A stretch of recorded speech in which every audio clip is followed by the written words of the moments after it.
Super Aventuras Marvel 68 foi publicado aqui no saudoso ano de 1988 e é uma edição sensacional, né, que traz o final do arco da queda no Murdoch, né? Então imagina você em pleno ano de 88 assim, você não tem quase nada na TV, essas coisas aí, tipo, você tá na banca e na sua revista mensal chegam umas histórias sensacionais assim, né? Não é à toa que os quadrinhos vendiam tanto assim. E aqui o roteiro do Frank Miller e a arte do David Mazzucchelli, que é esse traço mais simples, elegante, até que ela segura muito bem em formatinho. Aqui tem vai ter as cenas de ações sensacionais, né? Que o Rei do Crime ele usou os contatos do governo dele para contratar esse Bazooka, aqui um loucão, super soldado, para tocar o terror e detonar tudo na cozinha do inferno, né? Para também derrotar o Demolidor. E esse Bazooka ele não é um ciborgue, mas ele tem um monte de parte meio artificial. Então os socos do Demolidor não tava dando muito efeito, assim. Então fica essa luta e o cara tenta de qualquer jeito vencer e tá complicado, tal. Inclusive tem essa parte aqui que o cara que estava no helicóptero apoiando o Bazooka fere uma mulher. Eu não sei se tem outra situação que o Demolidor mata alguém, porque aqui ele claramente matou, né? Ele pega a arma do Bazooka e detona o helicóptero e tal. E depois aparece os Vingadores, legal que fala o Capitão América, os restos são os detalhes aqui, né? O Thor, Sombra, o Homem de Ferro. E aqui o Capitão América que vai ter tá muito bem escrito pelo Frank Miller nessa edição, né? Porque ele vê o Bazooka e se toca, né? Que é uma versão bizarra dele, assim, né? E ele até fica depois discutindo com o Matt Murdock. O Matt Murdock falando, mas por que você tem tanto interesse nesse Bazooka? O Capitão América falando, porque ele tem uma bandeira americana pintada no rosto, né? Que é o meu símbolo. E o Matt Murdock falando, isso eu não conseguia anotar mesmo, né?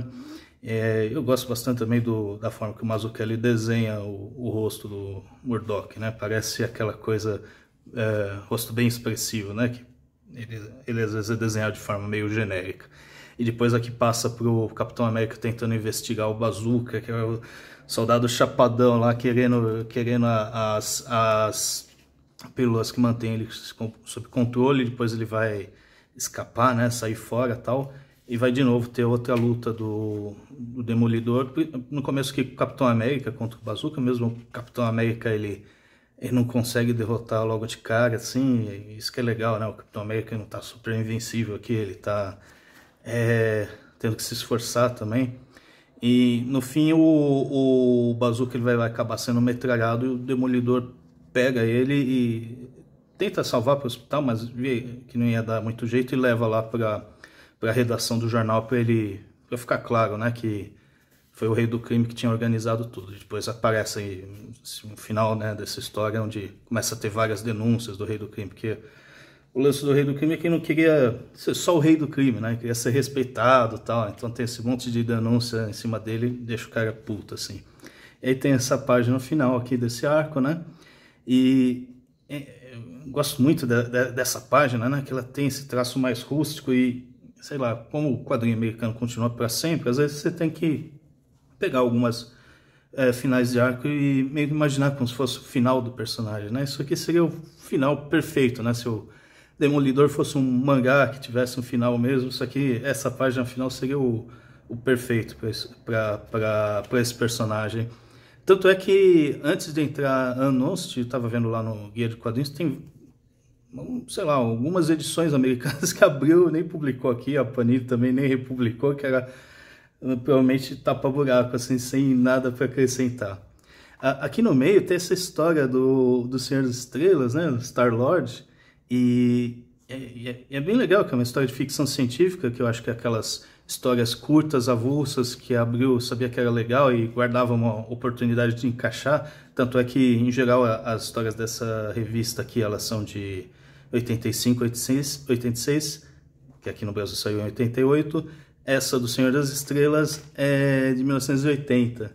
E ele está aqui, descobre tal, esse planeta alienígena, onde você tem uma parte da população vivendo no paraíso, assim, cidades no céu, e o pessoal no fundo, assim, na Terra, tendo que se esforçar para chegar a ser aceito lá na Cidade do Céu. E o lance é uma sociedade baseada em boas ações. E se eu faço uma boa ação, você tem que retribuir uma boa ação. E conforme boas ações vão se acumulando, as suas asas vão crescendo, você consegue voar até o céu. Só que aí ele está defendendo um cara que foi banido, porque esse cara lá foi banido só porque ele defendia fazer uma ponte ligando os dois, não ter que esse negócio crescer asas e tal.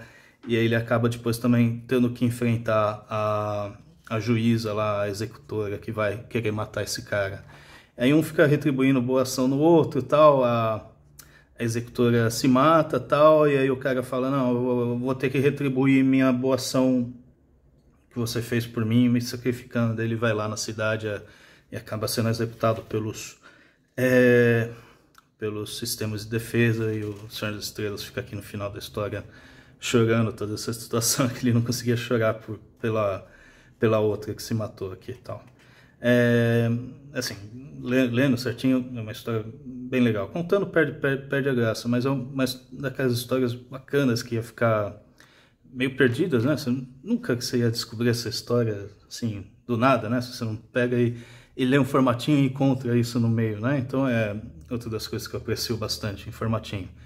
E aí, fechando essa edição sensacional, o Tropa Alpha do Burnie, né? Aqui já uma daquelas histórias um pouquinho mais porra louca do Burnie, que ele vai lá, não vou fazer só uma história de super-heróis, né? Tá aqui a irmã do Estrela Polar, ela encontrou como se fosse a esposa do Drácula, mas imagina que não é o Drácula, é um mestre da alquimia do século XIX, que ela se apaixonou lá tal.